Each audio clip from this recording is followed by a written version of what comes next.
बिस्मिल्लाहिर्रहमानिर्रहीम। स्टूडेंट्स, हमारा next topic है सीक्वेंसेस एंड देयर कन्वर्जेंस।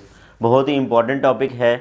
तो सबसे पहले हम जो है वो सीक्वेंस को डिफ़ाइन करते हैं मैट्रिक स्पेस के अंदर और फिर उसकी कन्वर्जेंस की जो है वो बात करेंगे। तो let x d be a metric space, let x d be a metric space. Metric space का मतलब ये है कि ये जो डी यहाँ पे मैट्रिक है और वो जो चार इसकी प्रॉपर्टीज़ हैं उनको ये ओबे करता है। तो let x d be a metric space. अब हम क्या करते हैं, इसके अंदर एक सीक्वेंस को डिफाइन करते हैं। A sequence in x is a sequence in x is a function. यानी कि आप लोगों ने ये ध्यान में रखना है कि सीक्वेंस बेसिकली क्या है, एक फंक्शन है। फंक्शन क्या होता है, जो दो सेट्स के दरमियान एक रिलेशन को जनरेट करता है। जो इनपुट लेता है आउटपुट देता है, उसका एक इनपुट का सेट डिफाइंड होता है, उससे आउटपुट जो इमेज है उसका भी सेट जो है वो डिफाइन करते हैं। तो बहरहाल ये एक फंक्शन है। कैसा फंक्शन है, एफ एक्स टू फंक्शन जो है N to N is the set of natural numbers. N क्या है, set of natural numbers to X. इसका मतलब क्या है, मसलन ये फंक्शन क्या करेगा, ये आपके पास जो है वो डोमेन है और ये इसकी जो है वो रेंज है। फंक्शन क्या करेगा, फंक्शन एफ जो है ये बेसिकली यहाँ पे आपके पास जो है वो इसकी इनपुट जो है वो नंबर्स हैं, नेचुरल नंबर्स हैं। F of N is equal to X N, ये हमारे पास फंक्शन है। क्या मतलब कि ये जो n है 1 2 3 4 एंड सो ऑन, ये आप वैल्यूज़ पुट करते जाएं तो फंक्शन इसके ऊपर ऑपरेट होगा। तो ये आएगा x1 x2 x3 so on xn। तो ये बेसिकली जो है स्टूडेंट्स क्या है, आपके पास एक सीक्वेंस है। इसको क्या कहते हैं, फर्स्ट टर्म कहते हैं, ये सेकंड टर्म है, ये थर्ड टर्म है, ये nth टर्म है। और आप लोगों ने जो है वो फर्स्ट ईयर में ये पढ़ा हुआ भी है कि जो सीक्वेंस है उसको हम रिप्रेजेंट करते हैं एक्स एन और साथ ये कर्ली ब्रैकेट्स यूज़ की जाती हैं। इसका मतलब ये होता है कि ये सीक्वेंस है और इसके अंदर ये जो टर्म आ रही है वो कौन सी आ रही होती है, nth टर्म आ रही होती है। बहरहाल आप लोगों के अब ज़हन में जब भी जो है वो ये आएगा कि सीक्वेंस, तो सीक्वेंस में आप लोगों ने ये कहना है कि it is a function. Its domain क्या है, सेट ऑफ नेचुरल नंबर है और इसकी रेंज जो है वो हमारे पास ये X N is equal to वही जो नेचुरल नंबर्स हैं। यानी कि n इसमें किसको बिलोंग करता है, n belongs to capital N है, सेट ऑफ नेचुरल नंबर है। ठीक है जी। तो ये हमारे पास जो है वो क्या आ गया है, एक फंक्शन। तो सीक्वेंस क्या हुई students, sequence is a function. अब हम इस फंक्शन को जो है वो डिफ़ाइन करें तो for any n belongs to capital N। इसका मतलब क्या है, capital N set of natural number है, स्मॉल n इसको बिलोंग करने का मतलब ये है कि ये n क्या है, हमारे पास एक नेचुरल नंबर है। और नेचुरल नंबर कहाँ से स्टार्ट होते हैं, 1 से स्टार्ट होते हैं, 1 2 3 4 एंड सो ऑन। तो for any n belongs to n, f of n is equal to is equal to X N. F of N जो है वो किसके इक्वल है, एक्स एन है। देन ये हमारे पास क्या है, एन को आप 1 पुट करेंगे तो x1 आएगा, 2 पुट करेंगे तो x2 आएगा, 3 पुट करेंगे तो s3 आएगा। इसको हम क्या कहते हैं, then X N is called the nth term, is called the nth term. इसको क्या कहते हैं स्टूडेंट्स, एक्स एन को nth टर्म कहते हैं of the sequence, nth term of the sequence. ये सीक्वेंस की क्या है, nth टर्म है। और अगर हम इसको ब्रैकेट के अंदर लिखते हैं तो ये सीक्वेंस की रिप्रेजेंटेशन है। ठीक है, we denote the sequence, we denote the sequence by the image set, image set किस तरह, यानी कि इमेज क्या आती है, x1 x2 x3 so on xn, ये हमारे पास जो है वो इसकी इमेज आती है। इससे इसको जो है वो क्या किया जाता है, रिप्रेजेंट किया जाता है। And it is written as basically हम nth टर्म को लिख के इसके इर्द गिर्द करली ब्रैकेट्स लगा दें तो इसका मतलब क्या होता है स्टूडेंट्स कि ये क्या है, ये एक सीक्वेंस है। ये क्या है, एक सीक्वेंस है। तो ये तो बात होगी स्टूडेंट्स सीक्वेंस की। अब हमने बात करनी है इसकी कन्वर्जेंस की, कि सीक्वेंसेस का जब भी वर्ड आएगा तो सीक्वेंस की कन्वर्जेंस और डाइवर्जेंस की लाजमी बात होगी कि सीक्वेंस किसी नंबर की तरफ कन्वर्ज कर रही है या डाइवर्ज कर रही है। तो अब हम कन्वर्जेंस की बात करें तो ये सीक्वेंस, अब जब भी हम कहेंगे तो इसमें ए सीक्वेंस और सीक्वेंस को हमने लिखा xn nth टर्म, और इधर जो है वो सेट वाली ब्रैकेट्स को यानी कि कर्ली ब्रैकेट्स को यूज़ करेंगे। ये सीक्वेंस किसके अंदर है, मीट्रिक स्पेस के अंदर है, xd के अंदर है। तो a sequence in xd is said to converge to the value x, converge to a point x belongs to x, यानी कि ये जो हमारे पास सीक्वेंस है ये किसके अंदर है, सिमेट्रिक स्पेस के अंदर ही है। और किस तरफ कन्वर्ज कर रही है, x, और x की b किसको बिलोंग करता है, कैपिटल X को ही बिलोंग करता है। कब, if for epsilon greater than 0, if given any epsilon, given any epsilon greater than 0, यानी कि एप्सिलॉन तो कोई भी कांस्टेंट है। हमने ये कहा कि अगर एप्सिलॉन ग्रेटर देन 0 हो तो there exist a natural number,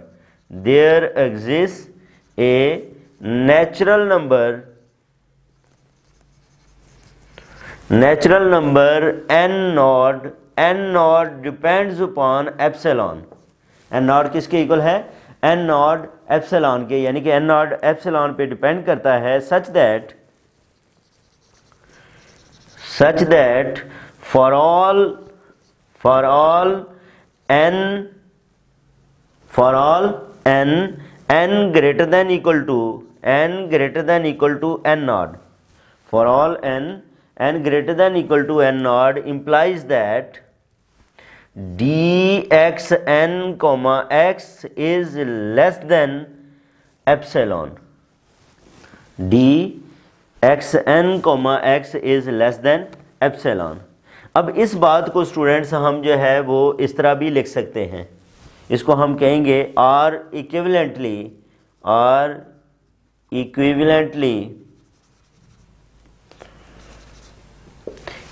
हम इसको जो है वो क्या कह सकते हैं कि for all n greater than equal to n not implies. अब ये देखें, ये स्टूडेंट्स मीट्रिक की जो है वो में हम जो है वो पढ़ के आए हैं कि अगर ऐसे लिखा हुआ हो dxn x less than radius, तो ये बेसिकली क्या होता है, xn belongs to the open ball with centre x and radius epsilon. इसको हम इस तरह भी जो है वो लिख सकते हैं, xn belongs to bx epsilon. इसका मतलब ये है कि बेसिकली सीक्वेंस का हर नंबर, सीक्वेंस की हर टर्म जो है वो किसको कंटेन करती है, वो एक ओपन बॉल को कंटेन करती है। वो किसको कंटेन करती है, एक ओपन बॉल में कंटेन करती है, जिसमें x सेंटर मान के अगर हम एप्सिलॉन रेडियस ड्रा करें तो वो जो सारे सीक्वेंस के पॉइंट्स हैं वो इस ओपन बॉल के अंदर आते हैं, वो सारे के सारे जो है वो इस ओपन बॉल के अंदर आते हैं। तो ये बेसिकली जो है वो स्टूडेंट्स हमारी जो डेफिनेशन है, ये किसकी डेफिनेशन है, ये कन्वर्जेंस की है। और अगर ये जो है वो x को कन्वर्ज करती है तो इसका मतलब ये है we can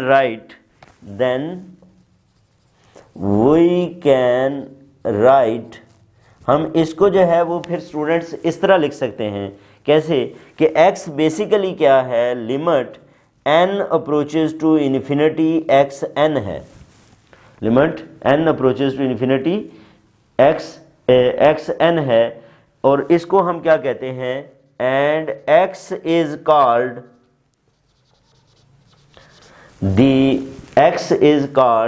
the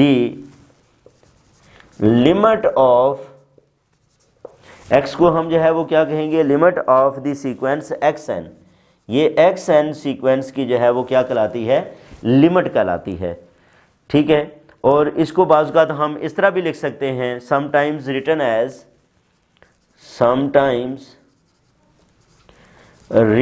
age xn approaches to x। इसको हम क्या कह सकते हैं, xn अप्रोचेज टू x। तो ये थी स्टूडेंट्स हमारे पास, हमने सबसे पहले जो है वो क्या किया, एक सीक्वेंस को डिफाइन किया मीट्रिक स्पेस के अंदर, ठीक है, और फिर उसकी कन्वर्जेंस की बात की कि मीट्रिक स्पेस में कन्वर्जेंस कब होती है, जब उस सीक्वेंस के तमाम एलिमेंट्स इस ओपन बॉल को जो है वो क्या में कंटेंड होते हैं, इसको बिलोंग करते हैं, या ये है कि dxn x जो है वो लेस देन एप्सिलॉन होता है। और एप्सिलॉन हमने कहा कि कोई भी हमारे पास नंबर है which is greater than 0 and it depends upon n। ये किस पे डिपेंड करता है, सॉरी जो इसका n है आगे वो किस पे डिपेंड करता है, वो एप्सिलॉन पे जो है वो डिपेंड। अब थ्योरम है स्टूडेंट्स हमारे पास कि a sequence in a metric space converges, a sequence in a metric space converges to one and only one limit. क्या मतलब कि जो लिमिट्स होती हैं मीट्रिक स्पेस के अंदर वो यूनिक होती हैं।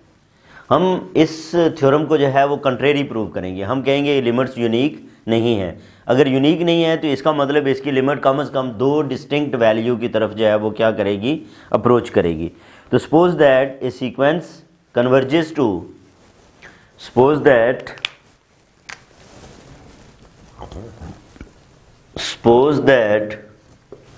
हम ये सपोज कर लेते हैं a sequence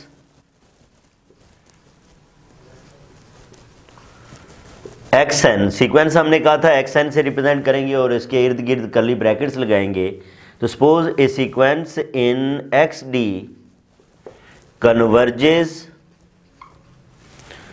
to two distinct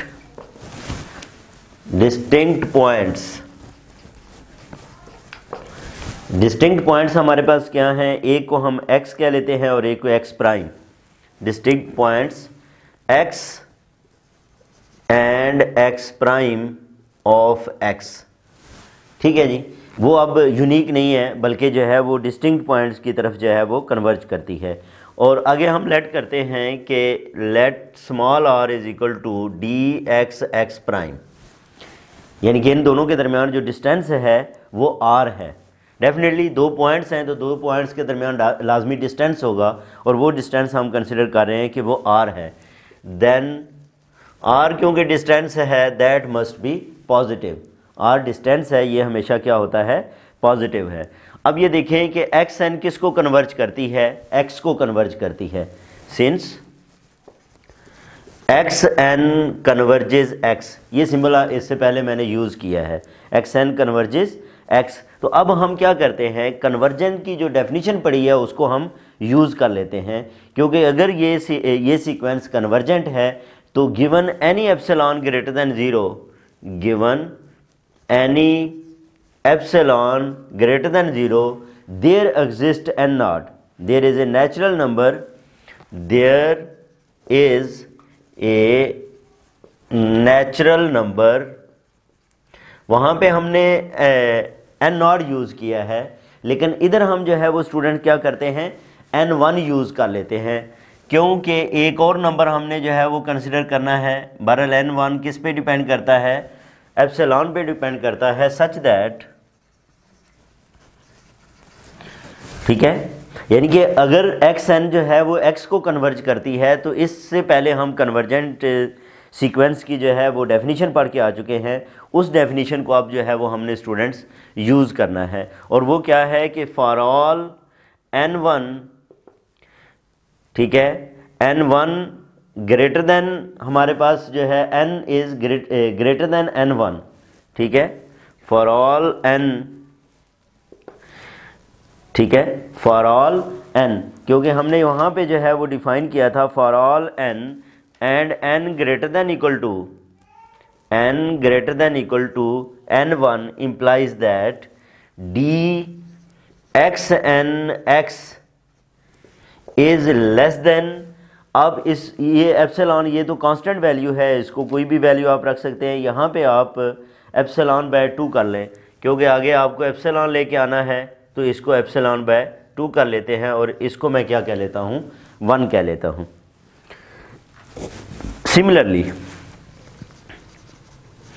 similarly students बात करें तो एक्स एन किसको कन्वर्ज करता है, एक्स प्राइम को भी कन्वर्ज करता है। अगर ये एक्स प्राइम को कन्वर्ज करता है तो given any epsilon greater than 0 there is a natural number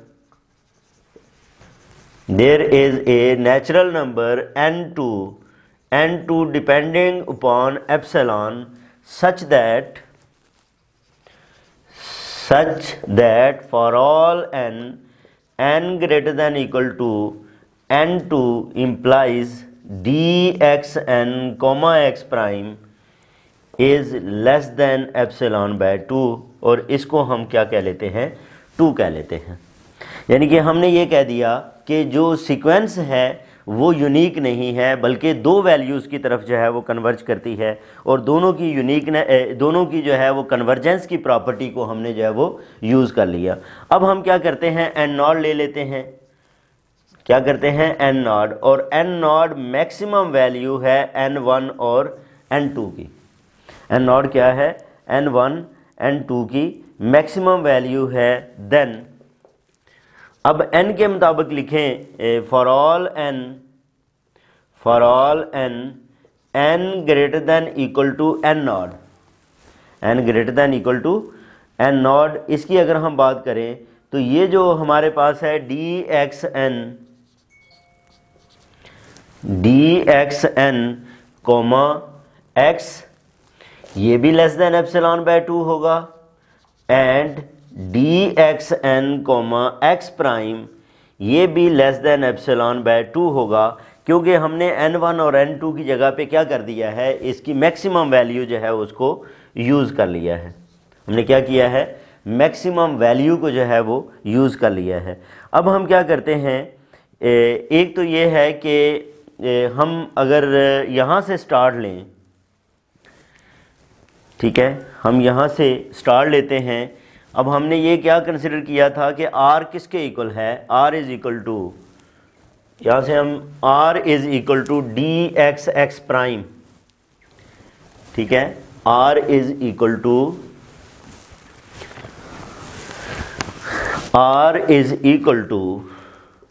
dxx prime. इसको अब हमने जो है वो स्टूडेंट्स यूज़ करना है। सबसे पहले तो ये है कि ये जो एप्सिलॉन है वो आर्बिट्रेरी है, since epsilon is arbitrary means कि कोई भी आप जो है वो वैल्यू डिफाइन कर सकते हैं। हम यहाँ पे क्या करते हैं कि एप्सिलॉन को हम r के इक्वल कंसिडर कर लेते हैं। ये हमारा एप्सिलॉन जो है वो किसके इक्वल है, r के इक्वल है। देन अब इस रिज़ल्ट को, ये जो स्टूडेंट्स ऊपर है, इसको अगर हम जो है वो यहाँ पे यूज़ करें, इस रिज़ल्ट को जो है वो यूज़ करें कि वो क्या है कि r is equal to dxx prime, ठीक है। अब यहाँ पे हम xn को इंट्रोड्यूस करते हैं ट्रायंगुलर इनइक्वालिटी जो मीट्रिक स्पेस की है उसके मुताबिक। ये हम क्या लिखेंगे, less than equal to dxxn और प्लस dxnx प्राइम, ठीक है जी। अब ये आपको पता है कि इसके मुताबिक हम ये xn लिख लें, इससे कोई फ़र्क जो है वो नहीं पड़ता, क्योंकि मीट्रिक स्पेस में ये जो मीट्रिक है ये क्या होती है, सिमेट्रिक होती है। अब इसकी जगह पे हम स्टूडेंट्स क्या पुट करेंगे, लेस देन, ये भी एप्सिलॉन बाय 2 है और ये भी एप्सिलॉन बाय 2 है, तो यहाँ पे हमारे पास जो है ये क्या आ जाएगा, और एप्सिलॉन को भी हमने स्टूडेंट्स क्या कंसिडर किया है, r, तो अब ये भी r आ गया, ये भी r बाय 2, ये किसके इक्वल आ जाएगा, ये r के ही आ जाएगा, ठीक है। तो इसका मतलब r लेस देन r एक कंट्राडिक्शन, ए कंट्राडिक्शन। ऐसा नहीं हो सकता कि कोई नंबर अपने से ही जो है वो लेस हो जाए। इसका मतलब ये है कि वो जो हमने सपोज किया था वो दुरुस्त नहीं है, कंट्राडिक्शन आ गई। तो हम यहाँ पे अब कह देंगे hence a sequence in metric space, hence a sequence